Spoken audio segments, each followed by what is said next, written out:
College tense हो सबके, आप सब ठीक होंगे। Welcome back to my channel back ventures. तो आज का जो लेक्चर सीरीज़ हमारे 12th में आप सभी का बहुत बहुत स्वागत है गाइस। तो काफ़ी दिनों से जो है हम अपनी जो ये कंसिस्टेंसी थी, जो हमारे जो वीडियो लेक्चर थे रेगुलर वो को टूट चुके, तो उसके लिए क्षमा प्रार्थी हूँ मैं। ओके, तो हाँ, जैसे कि अभी पिछले वाले टॉपिक में हमने जैनिज़्म के बारे में पढ़ लिया था, ओवरऑल ख़त्म हो गया था। तो आज का जो most important topic that is the Mauryan period, काफ़ी ज़्यादा इंपॉर्टेंट है guys. Examination point of view से भी इस पर ज़्यादा बहुत सारे क्वेश्चन आते रहते हैं, और आज हम पूरा का पूरा जो है मौर्यन पीरियड वो ख़त्म करने वाले हैं। वीडियो काफ़ी लंबी हो सकती है इसलिए, क्योंकि मैंने 2 पार्ट नहीं किया, कि मैंने सोचा कि एक ही बार में पूरा अच्छी तरीके से कंप्लीट कर देंगे, ठीक है। तो आज हम एक ही बार में आप सारे पढ़े और एक ही बार में सारा मॉडल नंबर आपका कंप्लीट है, ठीक है। एग्जामिनेशन पॉइंट ऑफ व्यू से, और एमसीक्यूज़ के शॉर्ट लेवल के हिसाब से इतना ही आएगा, इसके बाद आपको पढ़ने की बिल्कुल ज़रूरत नहीं है। ओके, तो आज के जो सारे जो टॉपिक है कहीं ना कहीं काफ़ी ज़्यादा इंपॉर्टेंट होने वाले हैं। ओके, तो आज का हम लोग सबसे पहले पढ़ना मौर्यन टाइम पे, मौर्यन एम्पायर। ओके, और हमको पता है कि मौर्यन एम्पायर का टाइम पीरियड कितना है, 322 BC से लेकर 185 BC। ओके गाइस, नाउ अगर हमने किसी भी डायनेस्टी के बारे में पढ़ना है, किसी भी पर्टिकुलर सिविलाइजेशन के बारे में पढ़ना है, तो हमको सबसे पहले उसका क्या पढ़ने हैं, सोर्सेज। देखो सोर्सेज क्यों इंपॉर्टेंट है, सोर्सेज इसलिए इंपॉर्टेंट है ताकि हमको पता लग सके उसका एविडेंस। हम बोलते हैं ना कि आप किसी भी मुजरिम को, किसी भी इंसान तब तक कोई भी इंसान तब तक मुजरिम नहीं होता जब तक उस पर जो इल्ज़ाम लगे वो साबित ना हो। और इल्ज़ाम किस बिहाफ पे साबित होते हैं, दैट इज़ एविडेंस। बोलते हैं कि क्या एविडेंस आपके पास ये थ्योरी प्रूव करने के लिए। सो किसी भी सिविलाइजेशन के बारे में, डायनेस्टी से पढ़ने से पहले हम उसके सोर्सेज पढ़ते हैं कि किन सोर्सेज में वो मेंशन है। हमको देखिए सोर्सेज हम 2 ही पढ़ते हैं, दैट इज़ लिटरली आर्कियोलॉजिकल, ठीक है। तो हम उसमें पढ़ते हैं कि किस जगह पे किन चीज़ों में उनके बारे में मेंशन देखने को मिलता है। तो ऑब्वियसली अगर मेंशन होगा तो कहीं ना कहीं वो डायनेस्टी एग्जिस्ट करती थी, तभी उसके बारे में मेंशन है, ठीक है। तो इस तरह से सोर्सेज हम इसलिए पढ़ते हैं, ठीक है। सोर्सेज का पता लग गया। उसके बाद हम पढ़ेंगे अशोका 14 पिलर्स, बहुत बहुत बहुत इंपॉर्टेंट, ठीक है। Most important question guys, most. और अगर इस बार हम जो 14 MCQ जब 14 अशोका पिलर पढ़ेंगे ना, आपने 14 रट लेने हैं, पूरे घोल के भी जाना है, ठीक है। तो अगर आप किसी भी स्टूडेंट से पूछे तो सबको पूरे के 14 के 14 नहीं पता, लेकिन आपको पूरे के 14 के 14 याद रखने हैं। ओके, उसके बाद हम पढ़ेंगे मौर्य का ओरिजिन कैसे हुआ, क्योंकि काफ़ी ज़्यादा कंट्रोवर्सीज इसके लिए भी, ठीक है। उनके ओरिजिन पे भी हर इंसान अलग अलग हिस्टोरियंस के हिसाब से। उसके बाद Chandragupta Maurya the most important ruler, ठीक है, इस डायनेस्टी का। उसके बाद बिंदुसार आया, ठीक है, चंद्रगुप्त के बाद, वो भी इतना ही काफ़ी ज़्यादा डोमिनेट था, ज़्यादा खतरनाक था। उसके बाद Ashoka, okay, the most also the most. तो ये तीनों के तीनों जो खतरनाक, तीनों के तीनों मोस्ट इंपॉर्टेंट है। उसके बाद आता है लेटर मौर्य। ना यहाँ पर लेटर मौर्य क्यों आता है गाइस, इसके बाद जो रूलर है उनके नाम डायरेक्टली क्यों नहीं है, क्योंकि मौर्यन एम्पायर की जब हम बात करें तो ये तीनों जो रूलर थे, ये तीनों के तीनों जो है कैपेसिटी, इकोनॉमिकली, फाइनेंशियली, ठीक है, हर एक चीज़ में निपुण थे, काफ़ी ज़्यादा इंटेलिजेंट, काफ़ी ज़्यादा ताकतवर थे ये तीनों के तीनों रूल। बट इनके टाइम पीरियड के बाद जैसे ही अशोका जी का डेथ हो जाती है, जैसे अशोका को ओवरथ्रोन किया जाता है, तो उसके बाद जो भी रूलर आता है वो इतना ज़्यादा पावरफुल नहीं होता। ओके, तो इसलिए उनको लेटर कहा गया कि जो बाद के टाइम के जो मौर्य थे वो, क्योंकि उनका जो काफ़ी ज़्यादा टाइम बाद सबसे पहले तो डिवाइड हो गया, उसके बाद डाउनफॉल हो गया था, ठीक है। फिर कहीं ना कहीं गुप्ता एज आ गया, सो दैट्स वाई, ओके, इनको लेटर मौर्य बोला जाता है। उसके बाद हम मौर्य एडमिनिस्ट्रेशन पढ़ेंगे और इंपॉर्टेंट ऑफिशियल्स पढ़ेंगे कि आज किस उस टाइम के उनको क्या ऑफिशियल्स होते हैं, उनको क्या क्या रैंक था, उनका क्या क्या काम था। म्यूनसिपल एडमिनिस्ट्रेशन पढ़ेंगे, ओके, आर्मी पढ़ेंगे, इकोनॉमी पढ़ेंगे, society and Mauryan art. Now अभी इसमें अगर हम देखें एग्जामिनेशन पॉइंट ऑफ व्यू से, तो सबसे इंपॉर्टेंट कौन से आते हैं एग्जामिनेशन पॉइंट ऑफ व्यू से। सोर्सेज आप 50-50 लगा लो, okay. Ashoka pillar rarest to rarest, मतलब बड़े कम नहीं पूछे हैं। ओरिजिन ऑफ मौर्यज में से पूछा जा सकता है, दैट इज़ उनकी थ्योरी कौन सी लगती है, ठीक है। कुछ मानते हैं कि वो लो कॉस्ट थे एंड वगैरह वगैरह। चंद्रगुप्त मौर्य से रेयरेस्ट टू रेयरेस्ट क्वेश्चन पूछेगा, उसके बर्थ पे। बिंदुसार से भी का पता नहीं, लेकिन अशोका जो है काफ़ी ज़्यादा इंपॉर्टेंट है। देखो द पॉलिसी इसके अब धामा ये पढ़ा जाता है, ठीक है, जैसे कलिंगा वार की थी, उस पर क्वेश्चन आ सकता है। लेटर मौर्यज पे इतना आएगा, लेकिन एडमिनिस्ट्रेशन पे आ सकता है, और इसकी इंपॉर्टेंट ऑफिशियल्स, इसलिए जो टेबल कंटेंट है मैं आपको दिखाऊंगा, पूरा याद करना है। उसके बाद म्यूनसिपल कॉर्पोरेशन एडमिनिस्ट्रेशन में नहीं आएगा, आर्मी पे लगभग नहीं आएगा, मुझे लगता नहीं। सो इकोनॉमी पे आ सकता है, और इकोनॉमी और सोसाइटी और मॉडर्न आर्ट, ये 3 क्लास के टॉपिक है ना, ये काफ़ी ज़्यादा इंपॉर्टेंट है एग्जामिनेशन पॉइंट ऑफ व्यू से, ठीक है। तीनों को देखेंगे। ल्यूसेंट सीरीज़ में एक बार आप सभी का बहुत बहुत स्वागत है गाइस। तो आज हमारा 12th खत्म हो जाएगा, उसी के मौर्यन पीरियड भी खत्म हो जाएगा। कल हम पढ़ेंगे प्री गुप्ता, ठीक है। तो चलते हैं अपना टॉपिक की ओर, that is sources guys, okay. तो सबसे पहले अगर हम बात करें मौर्यन की, तो मौर्यन टाइम पीरियड की एक बार वापस हम डेट लेते थे कितना 322 BC से लेकर 185 BC। देखो जो डेट्स होंगे वो आपको रट्टे पे होने चाहिए, ठीक है, रट्टिप्स पे होने चाहिए ना। अगर हम बात करें इसके सोर्सेज की, तो सबसे पहले लिटरली सोर्सेज देख लेते हैं हम। ओके, कौटिल्यज अर्थशास्त्र, one of the most important this time का जी कौटिल्य अर्थशास्त्र, क्योंकि हमको पता है कि चंद्रगुप्त मौर्य की लाइफ में कौटिल्य ने कितना बड़ा इंपॉर्टेंट रोल निभाया था, और कौटिल्य ने ही अर्थशास्त्र लिखा था जिससे, ठीक है। तो अर्थशास्त्र में ऑब्वियसली वैसे तो इकोनॉमिक के लिए तो था लेकिन सोशली हर एक चीज़ बताई गई थी। सो अर्थशास्त्र के इवन क्या आज के टाइम पे भी अर्थशास्त्र को काफ़ी ज़्यादा इंपॉर्टेंस है। सो अर्थशास्त्र में जो हम इसके बारे में पढ़ते हैं तो वो अपने आप में ही एक बहुत बड़ा एविडेंस है। Okay, now it is most important literary source for the Mauryans. It is a treatise on government and polity. It gives a clear and methodological analysis of political and economic condition of the Maurya, ठीक है। तो कहीं ना कहीं जो कौटिल्य का जो अर्थशास्त्र है वो उस टाइम पीरियड की जो गवर्नेंट थी, जो पॉलिटी थी, ठीक है, किस तरह से वो पॉलिसी वर्क करती थी, किस तरह से उस टाइप की इकोनॉमिक कंडीशंस थी, किस तरह से वो वहाँ का व्यापार चलता था, आवागमन था, तो उसके बारे में बताती है। सो सबसे फर्स्ट ये। अच्छा, उसके बाद कौन सी है? उसके बाद हमको सोर्स से मिलता है मैगस्थनीज, ठीक है। मैगस्थनीज ने कौन सी बुक लिखी थी? That is indica. तो ये हिस्ट्री के कुछ इंपॉर्टेंट क्वेश्चन है जो मतलब बहुत ज़्यादा कॉमन है, तो आपको याद रखना है। तो मैगस्थनीज जो थे वो सेल्यूकस निकेटर के एम्बेसडर थे। ओके गाइस, चंद्रगुप्त मौर्य के कोर्ट में सेल्यूकस निकेटर के जो एम्बेसडर थे वो कौन थे? वो थे मैगस्थनीज। और उन्होंने क्या लिखी थी? बुक दैट इज़ इंडिका, ठीक है। His indica is a foremost among the foreigner accounts of Mauryan but its original copy is lost, ठीक है। बट क्योंकि जो उन्होंने इंडिका लिखी थी, अब इंडिका किसने लिखी थी? इंडिका लिखी थी, देखो यहाँ पर क्वेश्चन अटक सकता है। इंडिका जो बुक थी, इंडिका जो दस्तावेज थे वो किसने लिखा था? वो लिखा था मैगस्थनीज। और मैगस्थनीज जो थे किसके एम्बेसडर थे? वो थे सेल्यूकस निकेटर। और किसके दरबार में थे? तो वो थे चंद्रगुप्त, ठीक है। अब यहाँ पर बात की गई थी जो उन्होंने बुक तो लिखी थी, जो दस्तावेज थे, लिटरेरी सोर्स जो उन्होंने लिखा था दैट इज़ इंडिका, उसकी जो ओरिजिनल कॉपी है वो खो गई थी, lost. Okay, and it has survived only a questions in the text of classical Greek writers such as Strabon, Arian, Plutarch, and Latin writers such as Pliny, Justin. It refers to Mauryan administration, seven caste system, absence of slavery. तो यहाँ पर उसमें उसकी original copy तो lost होगी, लेकिन कहीं ना कहीं जो एक जो दूसरे राइटर्स है, जो दूसरे हिस्टोरियंस थे उस टाइम पीरियड में, तो जो उन्होंने उस बुक से जो कोई क्वेश्चंस थे वो अपने बुक में कॉपी किए थे, या फिर वो जो बुक के जो कंटेंट थे, जो टॉपिक थे, उन्होंने उनके बुक में पाए जाते थे, तो वहीं से उनको कॉपी करके वहीं से उनको देखा गया है। तो ऐसा नहीं माना जाता कि उस टाइम पीरियड में अगर हम बात करें मॉडर्न टाइम पीरियड की, तो उस टाइम पे बिल्कुल भी जो स्लेवरी थी वो एबॉलिश हो गई थी। ओके, 7 कास्ट सिस्टम चलता था। Vishakadatta's मुद्रा रक्षा, though it was written during period in describe however Chandragupta get Chanakya's assistance to overthrow the Nandas. Besides this, it gives an excellent account of prevailing the socio-economic. तो अगर हमको पता है कि that is उससे पहले Nanda dynasty का rule था, ओके, तो किस तरह से चाणक्य की मदद से चंद्रगुप्त मौर्य ने नंदा को ओवरथ्रो किया था। सो ये भी हमको वही इन सोर्सेज में देखने को मिलता है, जो कि कहीं ना कहीं एक चंद्रगुप्त मौर्य के जो मौर्य एम्पायर का एविडेंस बताती है। इवन के पुराणों में अगर बात करें तो पुराणों में भी इनका जिक्र है। ओके,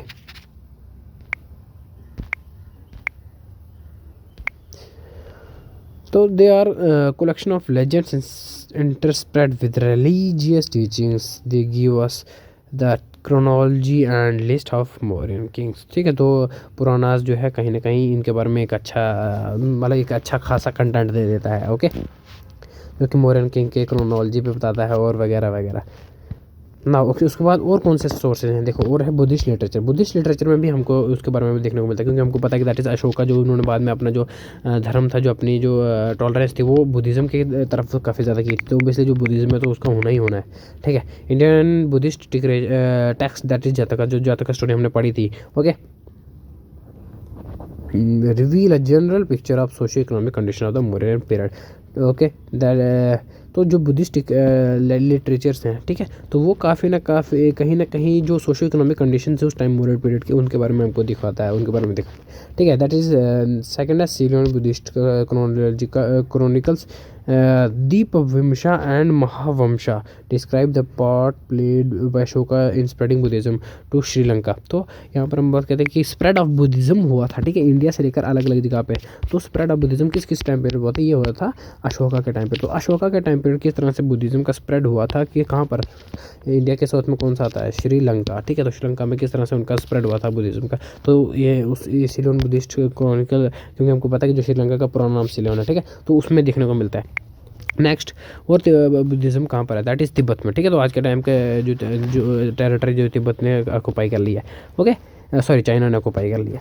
तो Tibetan Buddhist text Divyavadana gives information about Ashoka and his efforts to spread Buddhism, ठीक है। तो उसमें भी ये बताया गया कि किस तरह से अशोका ने मतलब कोशिश की थी, किस तरह से अशोका ने मेहनत करके मतलब पूरे बुद्धिज्म को स्प्रेड करने में अपना रोल निभाया था, ओके। ये थे लिटरेरी सोर्सेज। अगर हमने पहले भी पढ़ा कि दैट इज़ लिटरेरी सोर्सेज पे पूरी तरह से आप विश्वास नहीं कर सकते, क्योंकि लिटरेरी सोर्सेज है वो कंट्रोवर्शियल होते हैं, ओके, उनमें परिवर्तन हो सकता है, ठीक है, गलती हो सकती है। लेकिन जो आर्कोलॉजिकल सोर्सेज है वो परमानेंट होते हैं, इसलिए उन पर पूरी तरह से ट्रस्ट कर सकते हैं। तो अब हम देखते हैं आर्कोलॉजिकल सोर्सेज। तो आर्कोलॉजिकल सोर्सेज की अगर हम बात करें तो अशोकन एडिक्ट्स एंड इंस्क्रिप्शन हमको देखने को मिलती हैं, ठीक है। There are rock cut edicts. Rock cut edicts मतलब जो पत्थर की जो नहीं, देखो, जैसे कुछ अगर आपने कुछ देखोगे तो कहीं कहीं अगर कोई बड़ा अफसर है तो कोई घर ना पे, तो उसके घर के बाहर नेम प्लेट होती है। वो नेम प्लेट कोई किसी कागज़ क्यों नहीं होती है, किसी वो मार्बल पे लिखा होता है। क्यों? क्योंकि अगर आप एक बार किसी कोई चीज़ पत्थर पे लिखो ना तो वो मिटती नहीं। वो बोलते हैं ना, पत्थर मेरा डिसीजन, अब पत्थर की लकीर है जो कभी मिट नहीं सकती, ठीक है। सो दैट इज़ वाई उस टाइम के जो अशोक के टाइम पर में रॉक के चीज़ों पर लिखा जाता था, ठीक है, ताकि वो लॉन्ग टाइम तक रहे, ताकि वो मिटाया ना जा सके, ठीक है। तो पिलर एडिक्ट्स ना, अशोका के 3 एडिक्ट्स थे, ठीक है, 3 स्तंभ जिसको बोलते हैं। That is rock addicts, pillar addicts and the cave inscriptions located at several places in the Indian सब कॉन्टिनेंट्स। अलग अलग जगह पे पाए जाते हैं। The importance came into appreciated only after the description of James decipheration by James Prinsep in 1837 and also identification of the Ashoka as author of these edicts in the beginning of 20th century, ठीक है। जब 1900 तो जब 1837 में किसने? James Prinsep ने उनको depreciate किया। उसी के बाद उनकी इंपॉर्टेंस आई कि दैट यस, और अशोका का टाइम पीरियड ही ये एडिक्ट्स आए गए हैं और अशोका ही इनके ऑथर हैं। Majority of them are in the nature of Ashoka's proclamation to the public at large, and only a small group of them described his own acceptance of Buddhism and his relationship with the Sangha. Okay, the Prakritit was a language used in them. The script varied from region to region.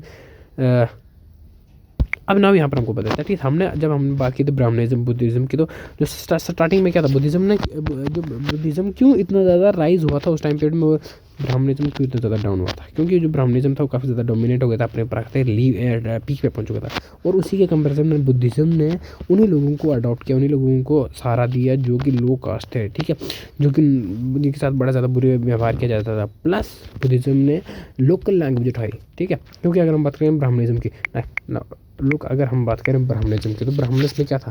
That is high class society, high literate Pandit Brahmanas, okay, and they use Sanskrit, okay, in every ritual and any customs, every custom. Instead of that, what Buddhism did, that Buddhism adopted the local language, okay, which is entirely accepted and understood by the poor peoples, by the locals. So that is why Buddhism rise, okay. क्योंकि जो ब्राह्मण धर्म में, जो हिंदू धर्म में संस्कृत अपने peak पे पहुंच गई थी, संस्कृत को बहुत ज़्यादा महत्वता दी गई थी। अब जो नॉर्मल लोकल लोग हैं जिन्होंने पढ़ाई तो की नहीं, उनको संस्कृत कैसे समझाएगी? बट वो लोकल लैंग्वेज बोलते थे प्राकृत पाली, तो बुद्धिज़्म ने प्राकृत और पाली लैंग्वेज को इसीलिए अडॉप्ट किया था, दैट इज़ ताकि क्योंकि जो हर एक लोगों को समझ आ सके, हर एक इसमें क्या बताएगी यार, हर एक लोगों को समानता मिले, दैट इज़ वाई, ओके। और अशोका के इन एडिक्ट्स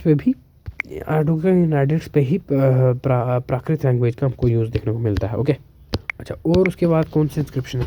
और अगर हम बात करें जूनागढ़ इंस्क्रिप्शन की बात करें, जो कि रुद्रदमन का है, Sohgaura copper plate inscription in Gorakhpur district of UP, Mahasthan inscription of Bogra district of Bangladesh, all these are directly concern with the Mauryan period. तो ये सारी जो इंस्क्रिप्शन है वो डायरेक्टली मौर्यन एम्पायर के बारे में हमको खबर देते हैं, मौर्यन एम्पायर के बारे में हमको बताते हैं।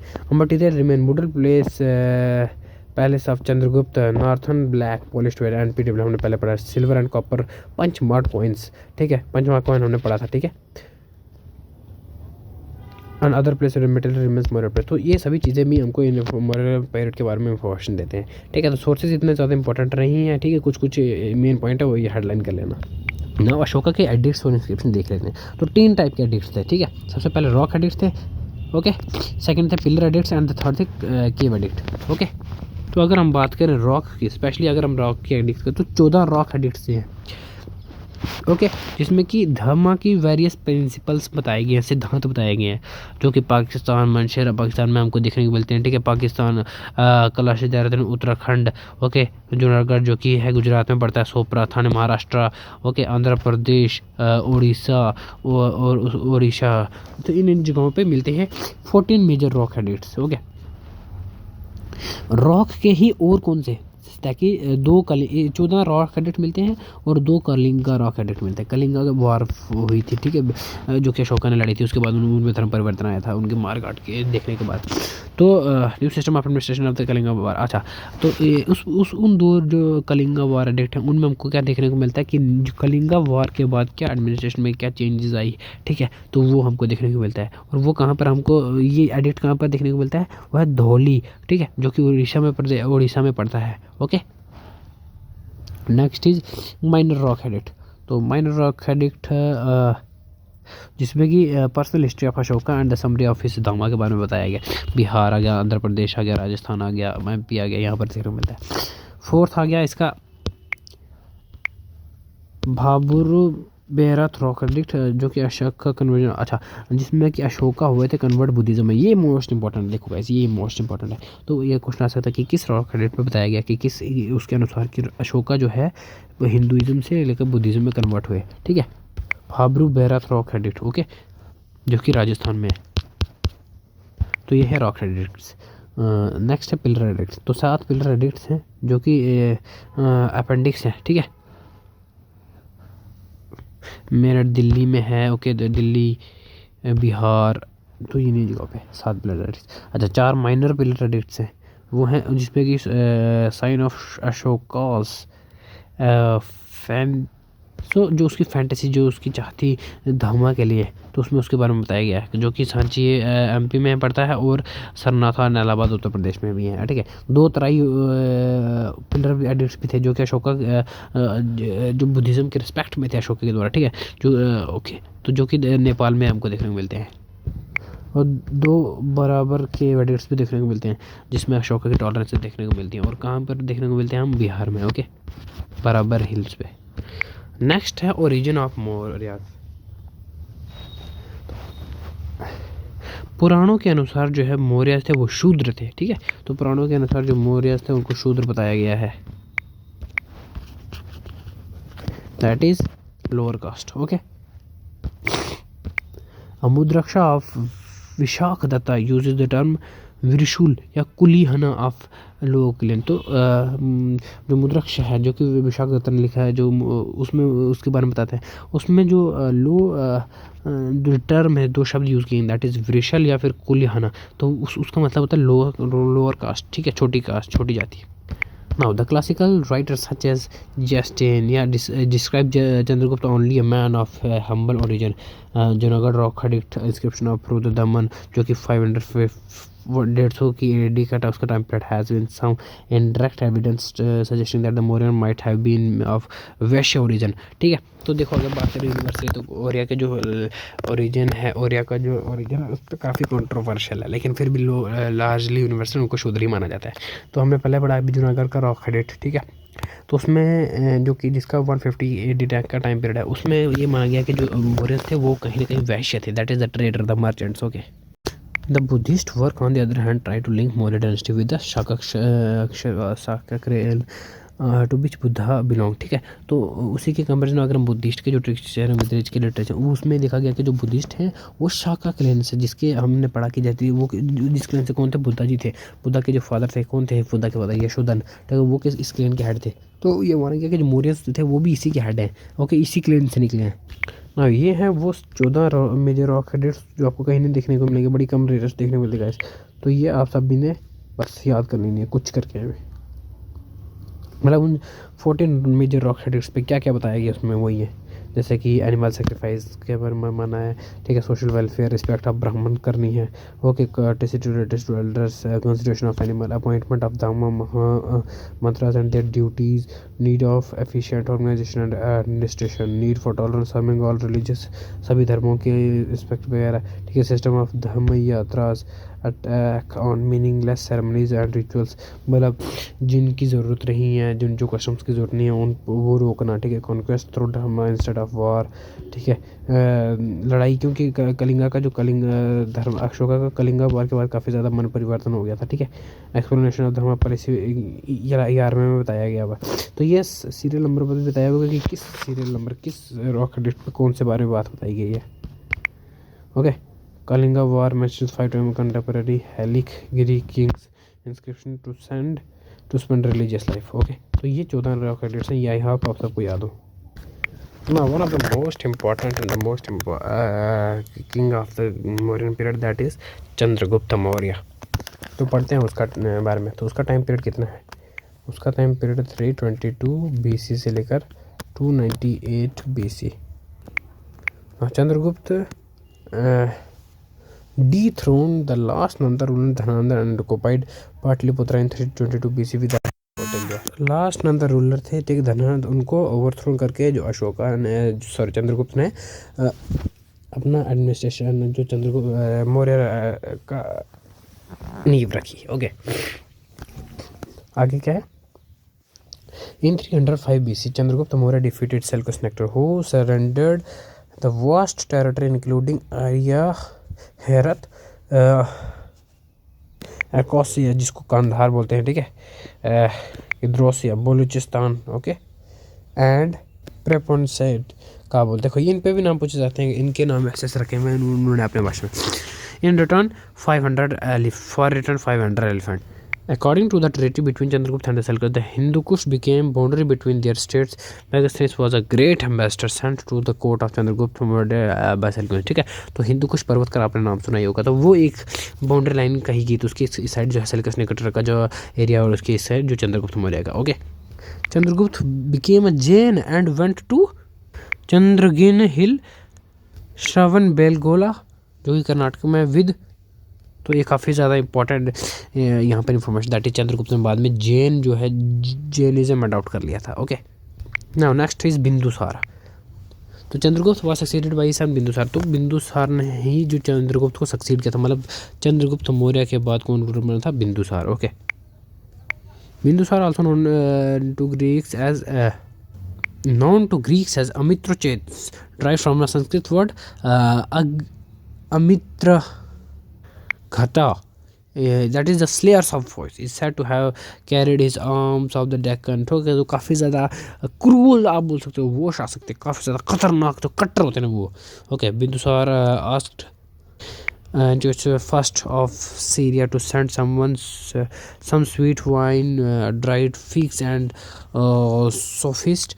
Antiochus first sent wine and figs but politely replied that Greek philosophers are not for sales। Okay, Bindusar patronize जी को। तो बिंदुसार के बारे में तो देखने को मिलता नहीं है, ठीक है, बस इतना ही है कि वो काफ़ी ज़्यादा ग्रेट रूलर थे, खतरनाक थे, उनकी पॉलिसी ऑफ करिंग नेबरन टेरिटरीज वो काफ़ी खतरनाक थी। सो फिलहाल रिसेंट में हमको इतना ही मिलता है इनके बारे में। Okay, and now that is Ashoka. According to the Buddhist text, when Ashoka, the son of Bindusar, ठीक है, तो बिंदुसार का सन थे, सो Ashoka was born, his mother happy to have a child said now I am Ashoka, that is without sorrow, ठीक है। अशोका का मतलब होता है विदाउट sorrow, ठीक है, बिना दुख के। And so the child was named. तो जब उनका जन्म हुआ था, उनके माँ ने कहा था कि मतलब मुझे दुनिया की सारी खुशी मिल गई, अब मुझे कोई दुख नहीं है, अब मुझे कोई दुख नहीं है, तो इसका मतलब होता है अशोका। तो इसलिए उनकी उसी कहावत उसी की शब्दावली पे उनका नाम रखा गया था Ashoka. Okay, and so that the child name bird it appears from the available evidence that is Buddhist literary. तो बुद्धिस्ट लिटरेरी टेक्स्ट में ये बात बताई गई है that there was a struggle for that throne among princes on the death of Bindusar. According to the Buddhist tradition, Ashoka अपसेड the throne after killing the 99 brothers and spread of youngest one Radhagupta, minister of Bindusar, helped him help in fratricidal struggle. तो मतलब एक बार कि अशोका ने 99 brothers अपने भाइयों को मारा और उसके बाद जाके थ्रोन मिला था। काफ़ी ज़्यादा लंबी स्ट्रगल था देखने में, लेकिन मुझे लगता नहीं ये बात सही है, लेकिन ये कहीं ना कहीं उन्होंने बताया कि यहाँ तक बुद्धिस्ट लिटरेचर में बताया गया। आई डोंट नो ये सही है कि नहीं है। War of succession account for interregnum of 4 years, मतलब 4 साल लगे उसको, मतलब अब 99 भाइयों को मारने में, like seriously. And only after securing his position on the throne Ashoka had himself formally crowned 269 BC। तो उसके बाद उसने अपने आप को खुद राजा घोषित करते जब उसके सारे जो अपोजिट थे वो खत्म हो गए थे। कब? 269। Okay. Under Ashoka, the Mauryan Empire reached its climax for the first time. The whole of subcontinent leaving out with extreme south and under imperial control। ठीक है, तो मौर्य का जो एम्पायर है वो अपने पीक पे अशोका के टाइम पहुंच गया था, क्योंकि obviously for the first time whole मतलब इंडियन सब कॉन्टिनेंट इवन की जो साउथ है वो पहले बड़ी ज़्यादा कम आता था हमारे जो भी रूलर थे नॉर्थ सेंट्रल के, लेकिन इसने साउथ को भी कंट्रोल कर लिया था। Now next is later Maurya that is Chandragupta, Bindusara और अशोका के बाद के जो रूलर थे। नाउ यहाँ पे देखना आपकी ये डिवाइड हो जाएंगे। Mauryan dynasty lasted for 137 year. तो मौर्यन जो डायनेस्टी थी उसने 137 साल तक गाइस राज किया था। Ashoka's death was followed by the division of Mauryan empire into 2 parts, western and the eastern. ठीक है, तो जो अशोका का जो जब मृत्यु होगी उसके बाद जो मौर्यन एम्पायर था उसके बाद जो रूल रहा था उसके बाद उस टाइम पीरियड में जो पूरा का पूरा मौर्यन एम्पायर था वो 2 पार्ट्स में डिवाइड हो गया, एक था ईस्टर्न एंड एक था western. The western part came under the rule by Kunal that is son of Ashoka. तो अशोका का जो बेटा था वो वेस्टर्न पार्ट उसके अंडर था, जिसका नाम था Kunal. Okay, the eastern part came under the ruled by Dasharatha. ठीक है, ये दशरथ के अंडर आया था। Now, the last Mauryan ruler, that is Bridharath, was assassinated in 185 BC by the commander-in-chief Pushyamitra Shunga. ठीक है, पुष्यमित्र शुंगा जो काफ़ी ज़्यादा कट्टर हिंदू बोल मान सकते हो आप। ठीक है, तो बृहद्रथ जो कि लास्ट मौर्यन रूलर थे उनको असैसिनेट, उनको ख़त्म, उनको मतलब मार दिया गया था किसकी तरफ से? पुष्यमित्र शुंगा की तरफ से, और उसके बाद शुंगा एम्पायर आ गया था। ओके, शुंगा डायनेस्टी आ गई थी 185 BC में। Okay, who establish his own dynasty that is Shunga dynasty. तो कॉजेज ऑफ डिक्लाइन, अगर हम बात करें मौर्यन एम्पायर के डिक्लाइन के, तो कॉजेज क्या थे डिक्लाइन के? Highly centralise administration. ओके, सबसे पहले हाईली सेंट्रलाइज था, जो कि लेटर मुगल एम्पायर आए वो उसको कंट्रोल नहीं पाए, उसको संभाल नहीं पाए। पैसिफिक पॉलिसी ऑफ अशोका, क्योंकि वो पूरी तरह से जो है बुद्धिज्म पर डिपेंड हो गया था। बट अगर बात करें चंद्रगुप्त की, तो अगर जो किंग है वो उसका जो झुकाव है वो दूसरे धर्म की ओर बढ़ गया, लेकिन जो जनता है वो तो दूसरे धर्म की है, वो तो मेजोरिटी हिंदू की है, राइट। सो इसीलिए ब्राह्मणिकल रिएक्शन मैंने आपको बताया, क्योंकि जो मैक्सिमम जो सारे लोग हैं जो उसके पंडित वगैरह हैं जो कि कस्टम्स वगैरह परफॉर्म करते हैं वो तो ऑब्वियसली हिंदू है ना, तो उन्होंने उनके इसके रिएक्शन दे दिया। Okay, it's was just a reaction. Partition of Mauryan empire, क्योंकि हमने पढ़ा कि मौर्यन एम्पायर चंद्रगुप्त के बाद डिवाइड हो गया था। ठीक है, ईस्टर्न और वेस्टर्न में। एंड उसके वीक लेटर रूलर, ठीक है, जो बात के जो रूलर थे इतने वीक थे, इतने थे कि उस पूरे को अडॉप्ट नहीं कर पाए थे। Okay, pressure on the Mauryan economy, क्योंकि प्रेशर आगे डाउनफॉल हो गया, इकोनॉमी लॉस्ट हो गई। Okay, neglect of north west frontier. ठीक है, तो नॉर्थ वेस्टर्न फ्रंटायर को नेगलेक्ट किया गया था, क्योंकि वहीं से जो हिंदू कुश पर्वत, आप देखो चंद्रगुप्त, अशोका, बिंदुसार के जाने के बाद जो थे रूलर थे वो काफ़ी वीक थे और उनको मौका मिल गया और वो आ गए। ओके, ये तो नॉर्मली इतनी कहानी थी। अब हम पढ़ते हैं सेंट्रल मौर्यन का एडमिनिस्ट्रेशन पढ़ते हैं। एक मिनट। ओके, एडमिनिस्ट्रेशन पढ़ते हैं उनका। तो सेंट्रल एडमिनिस्ट्रेशन पढ़ते हैं पहले। The king that is Mauryan government was centralise bureaucracy of which then nucleus was the king. तो मतलब king was the main centre, आप बोल सकते हो, किंग ही सब कुछ है। कौटिल्य के अनुसार जो स्टेट्स के 7 एलिमेंट्स थे। ठीक है, इसको सप्तांग थ्योरी भी कहा जाता है। तो राजा, अमात्य, द सेक्रेटरी, जनपद टेरिटरी जो एरिया है। ओके, दुर्ग जिसको किला फोर्ट। ओके, कोश द ट्रेजर मतलब खजाना। ओके, सेना आर्मी, ओके, जो कि ज़रूरी थी, एंड मित्र फ्रेंड। तो ये जो 7 हैं ये 7 एलिमेंट्स थे। ओके, उस टाइम पीरियड के कौटिल्य के द्वारा बताया गया है ये। और इन सभी 7 एलिमेंट्स में जो है किंग जो है सोल दैट इज दिल की धड़कन, the central of the major बताया गया। Okay, now mantri parishad, the king was assisted by mantri. ठीक है, जो किंग को असिस्ट मतलब किंग को मार्गदर्शन, किंग को एडवाइस, किंग को सलाह कौन देता था? मंत्री। ओके, मंत्रिपरिषद हुज मेंबर इंक्लूड द युवराज, ठीक है, किंग का जो बेटा था वो कौन था युवराज होता था, क्राउन प्रिंस, वो द पुरोहित, ठीक है, द चीफ प्रीस्ट, ओके, जो कि उनके रिचुअल जो कि कस्टम परफॉर्म करते थे, ऋषि जो उनके गुरुदेव बोल सकते हो, सेनापति और कुछ अदर मिनिस्टर्स, तो ये होते थे मंत्रिपरिषद बोल सकते हो आप, उनके उस टाइम के हाई ऑफिशियल्स थे ना। ये देख लो उनके ऑफिशियल्स देख लो, तो Sannidhata the chief treasury officer, मतलब जो खजाना वगैरह का रखता था, ओके। उसके बाद सम्राट समहर था the collector of general revenue, okay. उसके बाद आया धर्म महामंत्रा, a new post created by Ashoka empowered with the dual function of propagating dhamma and taking the care of common folk and their well-being. Rajku Teva later days Patwari and responsible for, अच्छा देखो आज के time को जो हम पटवारी हैं तो वो कहीं ना कहीं देखो आइडिया मौर्य एम्पायर से चलता आ रहा है। तो गाइस ये सारी के सारी पोस्टें हैं, ये आप सब देख लेना, मैं सारे तो पढ़ूंगा नहीं। जैसे गोपा हो गया, रिस्पॉन्सिबल ऑफ अकाउंट हो गया, ठीक है, जैसे संस्था अध्यक्ष हो गया, ठीक है, सुप्रिटेंडेंट ऑफ मार्केट में क्या चल रहा है, ठीक है, क्या का ट्रेड किस तरह से चल रहा है, कोई पंगा नहीं कर रहा, कोई कुछ नहीं कर रहा, वैसे ही, ठीक है। जैसे नवाध्यायक्ष दैट इज नाव उस टाइम के जो बोर्ड थे उनका जो सुप्रिटेंडेंट था, ठीक है, वो शुल्क अध्यक्ष that is collector of tolls लेते थे। सो ये देखो उस टाइम से ही कहीं ना कहीं ये सारे पोस्टें चलती आ रही हैं गाइस, हम सब का as a student of history पता होना चाहिए। और देखो सारे ये है, ओके। तो एक बार उसको म्यूनिसिपल एडमिनिस्ट्रेशन एंड आर्मी देखते हैं, okay. Kautilya devotes a full chapter on the rules of Nagari, that is city superintendent. His chief duty was maintenance of law and order. Now यहाँ पर कौटिल्य ने बताया गया कि किस तरह से एक विलेज रन करेगा और उसके जो चीफ है उसका, ठीक है, जो सिटी सुपरिटेंडेंट उसकी ड्यूटीज़ क्या है, किस तरह से लॉ मेंटेन रहेगा वहाँ पर, सब कुछ कौटिल्य ने बताया हुआ है, okay. Megasthenes account of system, 6 committee of 5 members each and their function, that is first industrial art, second entertainment of foreign, third registration of birth and deaths, fourth trade and commerce, fifth public sales and manufactured goods, and the sixth collection of tax and articles sold, ठीक है। तो ये सारे कहीं ना कहीं systems हैं जो कि मेगास्थनीज द्वारा बताए गए हैं। हम आर्मी की बात करें तो चंद्रगुप्त मौर्य उस टाइम पे की आर्मी सबसे खतरनाक थी, क्योंकि इतना बड़ा एम्पायर, इतना वास्ट एम्पायर ऑब्वियसली, तो किसके बलबूते पे, उसके आर्मी के बलबूते पे, ठीक है। The most striking features of Maurya administration was the maintenance of huge army, क्योंकि काफ़ी ज़्यादा आर्मी थी, ह्यूज, ठीक है। दे आल्सो मेंटेन नेवी, उनके पास नहीं, उनकी नेवी तक भी थी। According to Megasthenes the administration of army was carried out by board of 30 officers divided into 6 committee, ठीक है। जो पूरी आर्मी थी वो 30 अफसरों के द्वारा, ठीक है,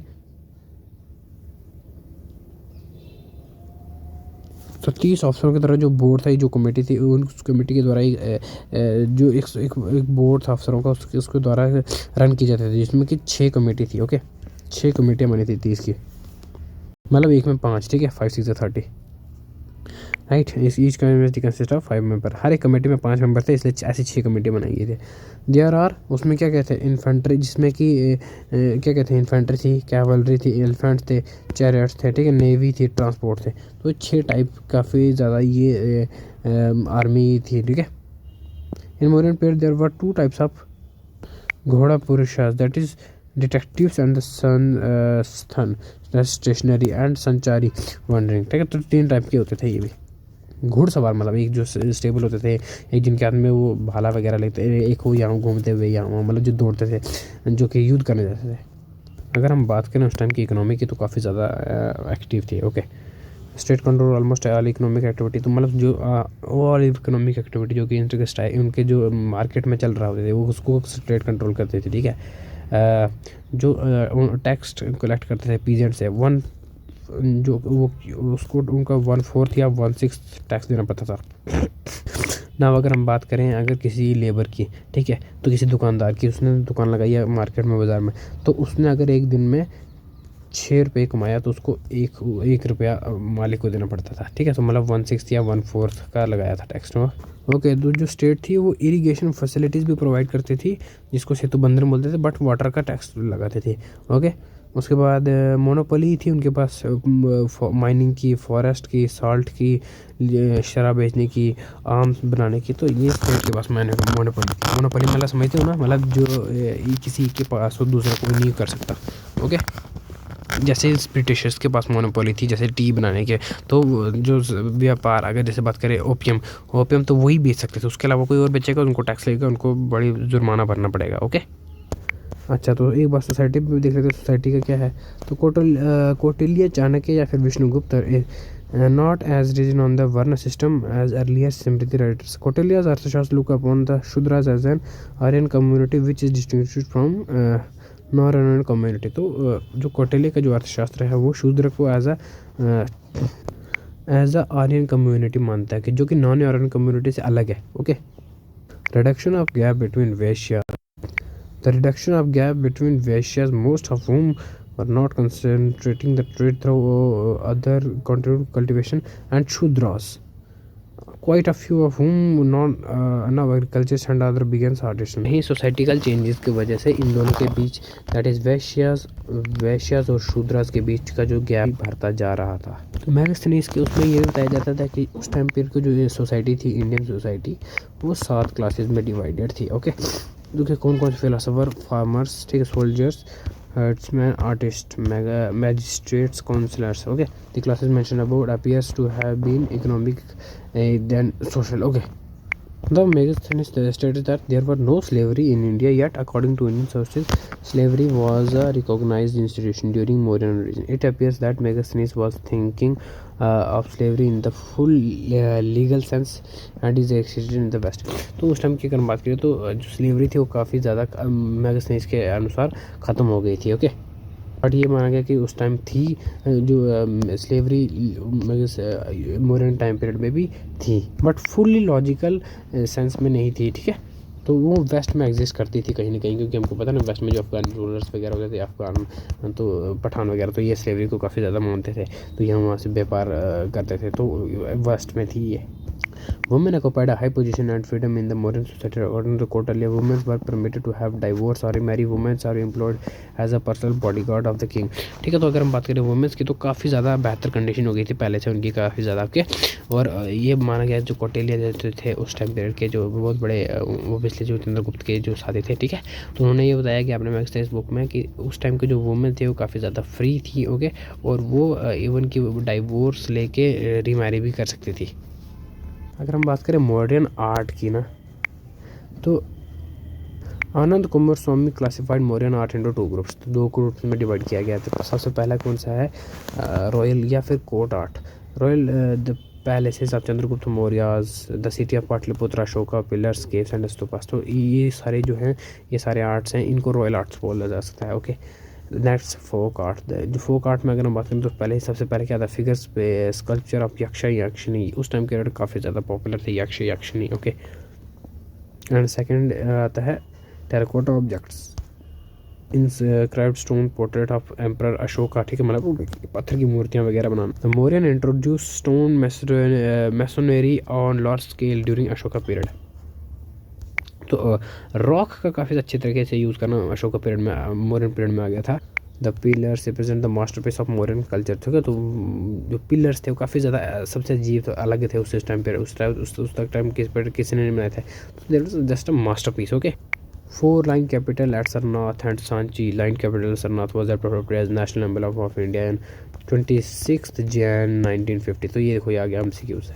ठीक है, तो ये कब लिया गया था, हम बात करते हैं लाइक लाइन कैपिटल क्या है जो कि हमारे एम्बलम पे है, ठीक है, इंडिया के। सो वो कब अडॉप्ट किया गया था, वो अशोका के पिलर से लिया गया और 26 जनवरी 1950 को अडॉप्ट किया गया था। The Mauryan artist who start the practices of hewing out caves from rocks of for monks to live in. The earliest example are Barbara caves in Jahanabad. The other example of are Nagarjun caves in the Gaya दर्शक। तो उसी time के आर्टिस्टन्स थे कहीं ना कहीं caves बनाना start कर दिया, जिसमें कि बाद में जो तपस्वी स्वामी वगैरह लोग रहते थे। Okay, stupas were built throughout the empire to enshrine the replace of Buddha. Okay, तो स्तूपास ही बनाए जाने लगे ताकि, क्योंकि हमने पता कि अशोका जो है काफ़ी ज़्यादा बुद्धिज्म को फॉलो करते थे। Okay, of these most famous हुआ सांची एंड पारूट। ठीक है, तो उसमें जो सांची का स्तूपा था वो काफ़ी ज़्यादा मोस्ट इंपॉर्टेंट था और बहुत ज़्यादा फेमस था। इसी के साथ हमारा मौर्यन पीरियड खत्म होता है। मौर्य पीरियड में हमने देखा कि काफ़ी ज़्यादा सब कुछ इतना इंपॉर्टेंट नहीं है, कुछ बीच से इंपॉर्टेंट है, उसको आप हाईलाइट कर लेना। मिलते हैं आपके साथ नेक्स्ट टॉपिक में। Thank you and bye bye.